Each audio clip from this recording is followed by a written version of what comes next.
আমাদের শিক্ষার্থী মেহেদী হাসান নাইম পড়াশোনা করছেন কমি মাদ্রাসায়, কাজীর বাজার মাদ্রাসায় তিনি পড়াশোনা করছেন। সো আমাদের মাদ্রাসা শিক্ষার্থী যারা আছেন তারা অনেক সময় চিন্তা করেন যে স্যার আমরা কি আদৌ ফ্রিল্যান্সিং শিখতে পারবো কিনা, আমাদের দ্বারা শেখা সম্ভব কিনা। সো আমি মনে করি মেহেদী হাসান নাইমও ফ্রিল্যান্সিং শেখার আগে এই দুশ্চিন্তায় ছিলেন যে is it really possible to learn freelancing while I am a student of a madrasa background.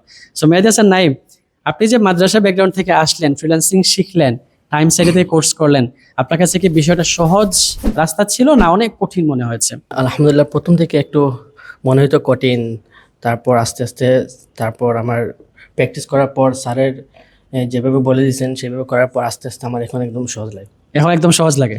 এখন আপনি কি কি কাজ শিখছেন বা কোন স্কিল আপনার এখন সবচেয়ে ভালো আছে? আমি বিভিন্ন ধরনের ওয়েবসাইট শিখছি, যেমন এজেন্সি ওয়েবসাইট, ই commerce website, blog website, news website, LMS website, এইরকম। এই সব ওয়েবসাইট আপনি করতে পারবেন এখন? যে কোনো ওয়েবসাইট? অবশ্যই করতে পারবো। Any kind of website you can do. জি। Do you have that confidence? মাশাআল্লাহ, এই কনফিডেন্স থাকতে হবে।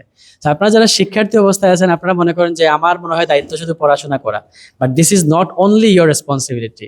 Your responsibility is besides to study you have to gain skill. আপনাকে স্কিল অবশ্যই অর্জন করতে হবে। স্কিল অর্জন করার কারণে দেখেন কোর্সটা জাস্ট অনলি আজকে শেষ করলেন এবং এর আগে তিনি প্রায় 17,000 টাকার উপর ইনকাম করে ফেলছেন ওয়ার্ডপ্রেস ডিজাইন বিভিন্ন ক্লায়েন্টের কাজ করে। কোন কোন ক্লায়েন্টের কাজ করছেন মেহেদী? সবগুলো লোকাল ক্লায়েন্ট। সবগুলো লোকাল ক্লায়েন্ট, ফেসবুক থেকে পেয়েছেন। অলরাইট। সো কি কি প্রজেক্ট করেছেন আপনি লোকাল ক্লায়েন্ট? এজেন্সি ওয়েবসাইট করেছি, তারপর ই কমার্স ওয়েবসাইট আর blog website. Blog website, alright. So এই ওয়েবসাইটগুলো থেকে আপনি কত ইনকাম করছেন এখন পর্যন্ত? এই পর্যন্ত প্রায় 17,000 টাকা। 17,000 টাকা ইনকাম হয়ে গেছে অলরেডি, মাশাআল্লাহ। সো এখন আপনার কনফিডেন্স কেমন বলেন তো? সামনে কি আরো ভালো একজন ওয়েব ডিজাইনার হিসাবে সফল ফ্রিল্যান্সার হওয়া যাবে নাকি এখানে আপনার শেষ?